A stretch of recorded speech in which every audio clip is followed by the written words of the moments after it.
How's it going, Commanders? Nothing much today, but we got some great news for tomorrow during our downtime. Overwatch is confirmed to be the next act for this season, and we are getting some new weapons from it, like Tracer's dual pistol and Mercy's healing wings and staff.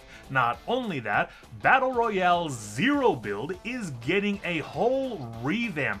Permanent pocket items replace your build button, redeploy from specific heights, and unlimited sprint with your pickaxes. It's going to be great. But besides that, since TikTok is going down the drain, this video was posted a few hours earlier on my YouTube. Why not take a peek over there? And while you're at it, why not like and subscribe? To start us off in the item shop, we got the return of the Boundless sections, basically the hero skins that everyone hates. We also still got the Power Rangers bundle. Battle Beats is the same, except Ambitious, It's Okay, I'm Okay, Boot Up Group, and On the Run will be leaving tomorrow afternoon. Marvel will also be leaving. We still got the Fortnite drops, same as before. Let's see, the Elemental Court will be leaving tomorrow afternoon, sadly. No Sweat section is the same. The Office will be leaving tomorrow afternoon. Mom Mode Activated is still here, which is very nice to see. Battle Ready, we still got the Orchid Rancor, Sterling is back, Seawolf and Buccaneer are back as well. By the way, these guys are heroes in the Save the World, and they actually do some pretty decent damage in terms of the specific weapons that you use. If I remember correctly, Seawolf allows you to use your Shockwave twice in a row, which is really cool. We also got the Juggling emote back, we still got the Zombie bundle, Wake Rider's back, Innovator Sloan, Band Pass, Team Burger, Barrett, and the Crowd Goes Wild emote, Sticky Situation, and First Strike Specialists are back. A lot of the jam tracks are going to be leaving tomorrow afternoon, so get them while you can. Werewolf is still here, vehicle accessories are the same, Lavi is still available, and by the looks of it, same special offers and bundles as before. Now, moving on to our mission rewards, because in Twine Peaks, we actually do have a Mythic Lead Survivor. That's going to be in a power level 100 fight category 3 storm mission. That's going to be Damon Sprawl Fitch, who is going to be able to help you out a lot when powering up your power level. We also do have a couple of other heroes available, one of them in a power level 82, refuel the home base right over here.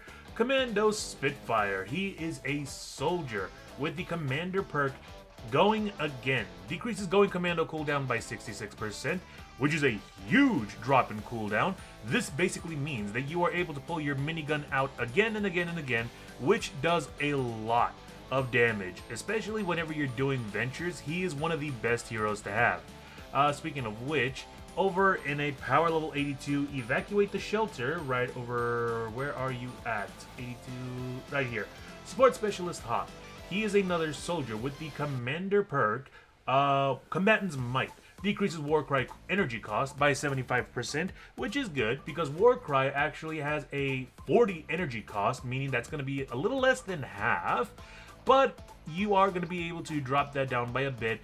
He is not good as a support because what you really want is a lower cooldown of your Warcry, which buffs your damage as well as your allies' damage too. So his standard perk is more than enough. He's good enough for a support slot. Let's see, what else? We do have in a power level 116, what is it again? Power level 116, retrieve the data, there we go. We got Ted Shot Jess and Sentinel Hype, 2 heroes in 1 mission. Let's go with Sentinel Hype first. She's a constructor, and she's got the commander perk Going and Going. Increases decoy duration by 6 seconds. Not that bad. Not really one of my favorite heroes, but decoy is still a really good ability to have, especially if you want to keep husks away from a specific area of your builds. Like, let's say a smasher breaks through the wall and you need to patch that up. A decoy will be able to keep the husks away from that open area. And in the expansions, people, we do have, there we go, Ted Shot Jess. She comes with the commander perk Eye on the Prize. Every 7 headshot eliminations grants a charge fragment, which is not that bad.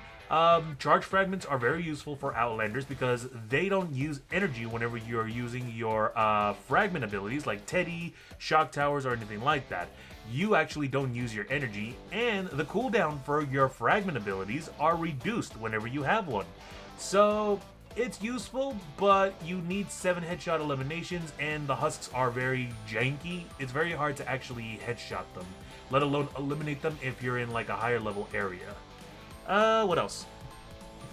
Actually, that's about... No, actually, we got one more in a power level 140 fight category 4-star mission. Marathon Hype.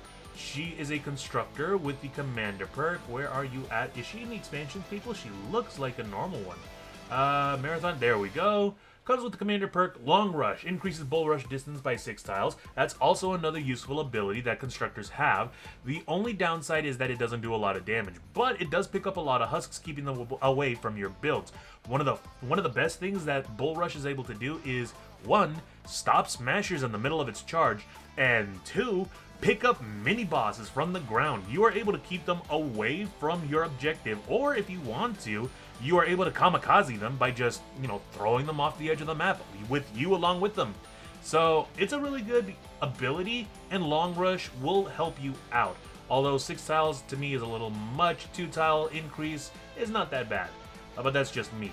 And lastly, in the exchange shop, we got 2 people llamas available, which give you everything from survivors, defenders, heroes.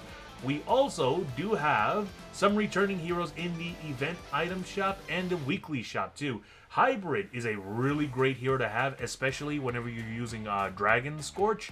He comes with the commander perk, Fire of the Dragon. Increases affliction duration by 67%, and Dragon Slash applies affliction, which deals 15 base fire damage per second for 3 seconds. So, if you use your Dragon Slash ability, that will go ahead and cause the husks to gain affliction damage, and it increases the duration of the affliction, meaning that all you need to do is just smack them once and watch the affliction take them out, pretty quickly. No, not quickly. Same amount of time. It's just going to take a little longer with higher health enemies. But even still, you are able to change the damage to fire, which is really good too. Let's see. Buccaneer Ramirez. She comes with the commander perk Hand Cannons. Every 5 lefty and righty shots spawns a cannonball, dealing 51 base physical damage, which is really cool because lefty and righty, if the cooldown for that ability wasn't just abnormally high, it would be one of the best abilities that the soldiers have. And adding an exploding cannonball to them is just way too overpowered. It's multiple explosions at once, and it's a lot of fun to use. I would actually highly recommend getting her. The Stalwart Squire, as well, has gotta be one of the most hard-hitting shotguns in the game. Mind you, I said 1. In terms of just damage, it's really, really high. But if you're thinking about getting a shotgun with a high DPS, damage per second, that would be the Huskbuster or the Ground Pounder. That holds a lot of shotgun ammunitions, and you're able to fire back to back to back pretty quickly. The Stalwart Squire only has 1 shot before you need to reload, but that 1 shot is insanely, stupidly high. So, yeah, no, I would actually recommend getting the Stalwart Squire too if you want to try something out, if you want to try something goofy. If you guys want to see me make a shotgun loadout for the Stalwart Squire, let me know down in the comments. I'd love to make one. And lastly, we do have the return of, not Survive the Horde, Yar's Return. This questline gives you Commander Riggs as a hero. He is a constructor, and if I can go ahead and find him, he's going to be in the event, people. There we go, Director Riggs. He comes with the commander perk, Direct Threat. Going constructor eliminations extend its duration by 2 seconds up to a maximum of 10 eliminations. So that's really good because going constructor is honestly a really, really great ability that constructors have. Most constructors have passive, healing, defensive abilities, but going constructor is one of the few abilities that they have that does really, really good damage. I mean, they have the pulse grenades, but in all honesty, it's not that good either. You actually have to put that on top of a smasher to be able to do any sort of damage, and even still, it doesn't have a long range. It's like dropping a mine on the middle of the field. Not that good. But going constructor, I gotta admit, is a really great ability, and Commander or Director Riggs does a really, really great job in utilizing the extended durations of it. So I highly recommend getting him too by completing the what is it again? The Yar's Return questline. It's honestly a lot of fun too. And that about does it for today. No other news or Save the World besides the revamp of the defenders and animals in Save the World, but I hope we get more because the player count has now dropped back down to its original number when it was pay to play, and we need new updates to keep it fresh. Other than that, If you commanders like my content, why not leave a like? And if you'd like to get more updates regarding Save the World, why not drop a follow? Until then, as always, stay safe and game on!